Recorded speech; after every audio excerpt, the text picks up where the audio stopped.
Hello dear students, अभी आप लोग बोर्ड एग्जाम्स की तैयारी कर रहे होंगे।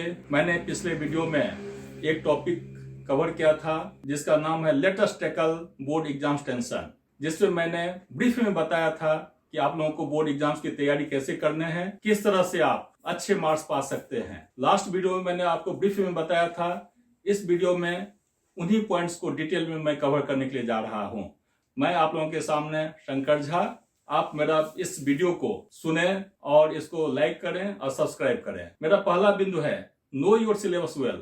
आप जिस भी बोर्ड एग्जाम को लिखने के लिए जा रहे हैं उसके सिलेबस को भली भांति आप समझ लें, क्या क्या डिफरेंट टॉपिक्स प्रिस्क्राइब किए गए हैं। सेकेंड बिंदु है collect the prescribed materials. Teachers द्वारा प्रत्येक टॉपिक हेतु डिफरेंट बुक्स प्रिस्क्राइब किए गए हैं, उस बुक्स को आप खरीद लें और अगर जरूरत हो तो आप लाइब्रेरी से भी हेल्प ले सकते हैं। अगर आपको मटेरियल्स पूरे नहीं मिलते हैं, आपको लगते हैं कि और कुछ पॉइंट्स को सप्लीमेंट करना है, इसके लिए आप इंटरनेट मीन्स गूगल बाबा का भी आप हेल्प ले सकते हैं। लेकिन मित्रों, मेरा यह कहना है कि आप अपने स्टडी का 80 से 90% समय हार्ड कॉपी ऑफ बुक्स को दें तथा 20% ही गूगल या इंटरनेट से मटेरियल के सप्लीमेंट करें।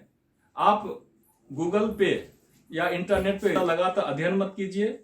उसको जो अच्छे टॉपिक्स हैं, जो एडिशनल इंफॉर्मेशन हैं, उसको आप देख लें, आप उसको डाउनलोड कर लें, आप उसको उसकी हार्ड कॉपी निकाल लें और अपने मटेरियल को सप्लीमेंट करें। इससे आपका मेंटल हेल्थ का कभी इशू जीवन भर नहीं आएगा। तीसरा बिंदु है do study and prepare notes. जब आप सिलेबस से भली भांति परिचित हो चुके हैं, आपके पास मटेरियल पूरी तरह से कलेक्ट हो चुके हैं, तो आप प्रत्येक टॉपिक को काफी इंटेंसिव स्टडी करें, गहन अध्ययन कीजिए, ताकि प्रत्येक टॉपिक को आप बढ़िया से कॉम्प्रिहेंड कर सकें, समझ सकें। और साथ ही इसके बाद आप उसका बहुत सुंदर सार गर्भित नोट्स बनाइए, टू द पॉइंट्स नोट्स बना लीजिए। इससे आपको आगे चल करके बहुत कम समय में बार बार उसका अध्ययन करने का मौका मिलेगा। इससे आपका समय का बचत होगा। Next, focus on revision. जब आपने किसी टॉपिक का बढ़िया से अध्ययन कर लिया है, उसके सारगर्भित नोट्स बन गए हैं, अब उसका रिवीजन करना शुरू कीजिए। जब एक बार आपने टॉपिक को समझ लिया, जब उसका बढ़िया नोट्स बन गया और फिर एक बार आप रिवीजन करते हैं, इस स्टेज तक पहुंचते पहुंचते आपको उस टॉपिक से संबंधित लगभग 60% नॉलेज हो जाएगा। अब यह प्रश्न उठता है, क्या 60% तैयारी होने से ही बोर्ड एग्जाम्स में अच्छे मार्क्स आ सकते हैं? नहीं, मेरा यह कहना है रिवीजन को बार बार करने की जरूरत है। मेरा ऐसा मानना है कि जब आप रिवीजन करते हैं तो प्रत्येक रिवीजन के साथ 6 to 10% मार्क्स इनहेंस करता है। अब यह 6% होगा या 10% होगा, यह डिपेंड करता है आपका मेंटल फैकल्टी का, ब्रेन की एजिलिटी का। आपका ब्रेन जितना एजाइल होगा उतने ज्यादा हायर स्कोर कर सकते हैं प्रत्येक रिवीजन के साथ। एक मंत्र यह भी है कि आप अपने रिवीजन में ग्रुप स्टडी या ग्रुप डिस्कशन को फॉलो कर सकते हैं। आपके जैसे तैयारी करने वाले 1 या 2 मित्र हों,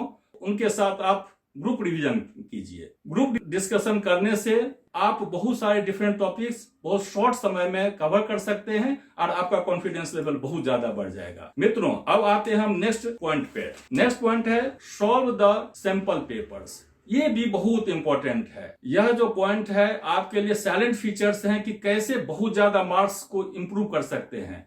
पिछले 4 साल 5 साल का जो सैंपल पेपर्स हैं, जिसमें कई तरह के क्वेश्चंस दिए रहते हैं जो पिछले वर्षों में पूछे गए हैं और उसका आंसर भी दिया रहता है, आप उस पर बार बार अभ्यास कीजिए। पिछले 4-5 साल का सैंपल पेपर पे अभ्यास करने से आपकी तैयारी ऑलमोस्ट 95% 100% हो जाएगी। और हम फाइनली मैं यही कहना चाहता हूं कि आप किसी भी लेवल के बोर्ड एग्जाम में बैठ रहे हैं, फोकस कीजिए प्रिपरेशन पे। कभी भी रिजल्ट के बारे में आप चिंता मत कीजिए कि रिजल्ट कैसा होगा।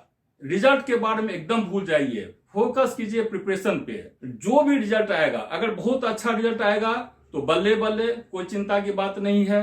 अगर रिजल्ट की जितनी उम्मीद थी उससे कम आया है बोर्ड एग्जाम में, उस समय भी आपके लिए बल्ले बल्ले है। आपको चिंता करने की कोई जरूरत नहीं है, क्योंकि मैं अपने एकेडमिक कैरियर के आधार पे आपको कॉन्फिडेंस देता हूं कि किसी भी बोर्ड एग्जाम में थोड़ा कम मार्क्स भी आया है तो या तो आप उसको इंप्रूव कर सकते हैं सप्लीमेंट्री एग्जाम दे करके, चाहे नेक्स्ट बोर्ड एग्जाम में नेक्स्ट लेवल ऑफ एग्जाम में आप अच्छे मार्क्स ला सकते हैं।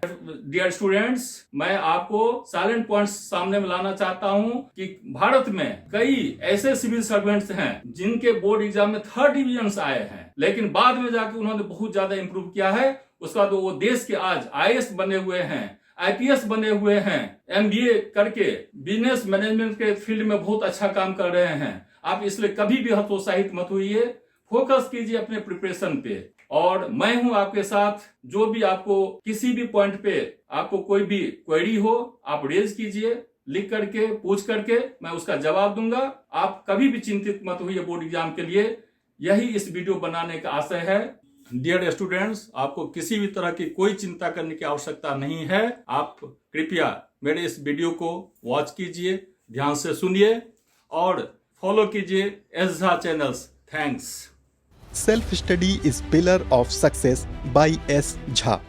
S Jha additional director finance हैं छत्तीसगढ़ वित्त सेवा में।